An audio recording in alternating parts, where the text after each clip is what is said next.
The first call came early, just past 5 in the morning. I let it ring. By the time the 10th one came through, she'd already left a voicemail, her voice trembling, saying maybe she'd overreacted.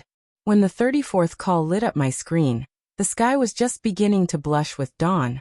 I silenced the ringer and stepped outside. What greeted me was devastation. Broken planks of pine scattered like bones. Loops of rope coiled in the dirt like discarded guts.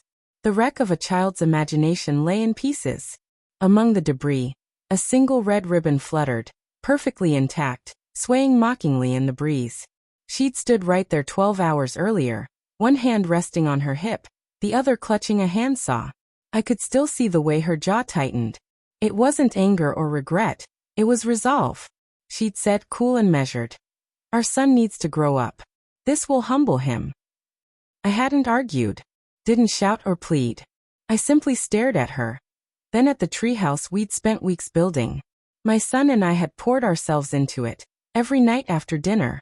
He came inside each evening smelling like resin and dreams. Every nail held a laugh. Every board was a promise to his little sister. And now it was gone, nothing but shattered wood and a painful hush. I walked back inside, remembering the woman I first met 13 years ago. Back then, her name was Claire. She had a sharpness to her, magnetic and deliberate. I thought that stillness before she spoke meant grace. Later I learned it was calculation. I gave her steady ground. She gave me drive.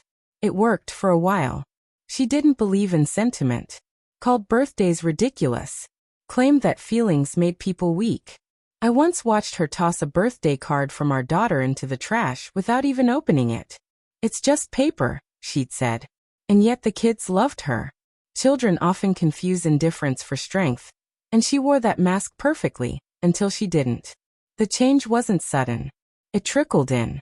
Missed events. Subtle jabs. A quiet detachment from anything she didn't control. Then came yesterday, the handsaw, the destruction, the smirk. She wasn't teaching our son a lesson. She was tearing down something she didn't build, something she couldn't own. I didn't stop her. I watched her climb the steps, dusting off her palms as she disappeared inside. Half an hour later, my son came home. He saw the wreckage and didn't say a word. He just stood there, hands limp at his sides, utterly crushed. That was when I made my decision. I stayed up all night with my laptop. By sunrise, I had everything in place. A few calls. One email to the bank. A few clicks to re-enable the outdoor cameras she thought I'd taken down long ago. I watched the footage. Her climbing the ladder, grinning, slicing the rope swing.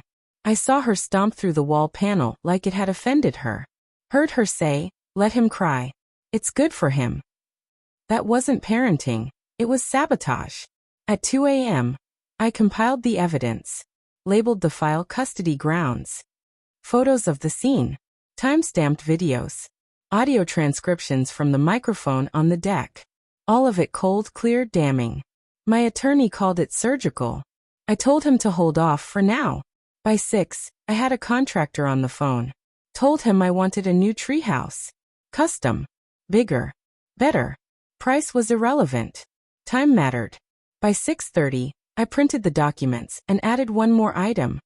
A photo of the birthday invitation my daughter had made, the one Claire discarded. I placed the stack on the kitchen table beside her favorite mug and left. By noon she found it. That's when the calls began. By the third message her voice cracked.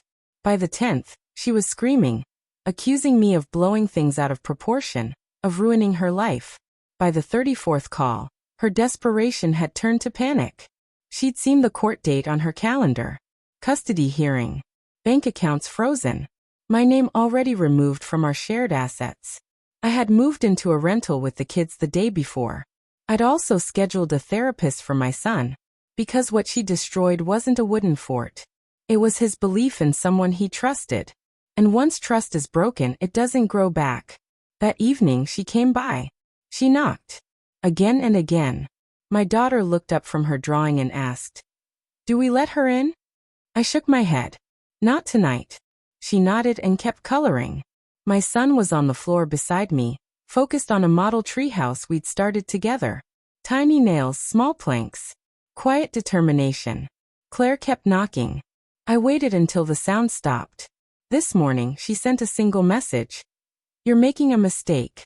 He needs me." I wrote back only 2 words. He needed. People mistake revenge for rage. But rage is noisy, sloppy, easy to discredit. Real revenge is deliberate, quiet, surgical. It's letting someone demolish the bridge and then calmly rebuilding it without them, never offering them another way across. Claire craved control. So I took it away, one paper, one signature, one silent step at a time. No yelling, no drama, just precision, just consequences. This morning, I sat beside my son again. He handed me a small blue shingle, his sister's favorite color. "Do you think she meant to do it?" he asked. I glanced at the handsaw still resting in the garage. "No," I said. "But it doesn't matter now." He nodded and returned to building. The world doesn't reveal who people are. It gives them tools and lets you see what they choose to create or destroy. That's how I learned everything I needed to know. She picked the saw. I chose the rebuild.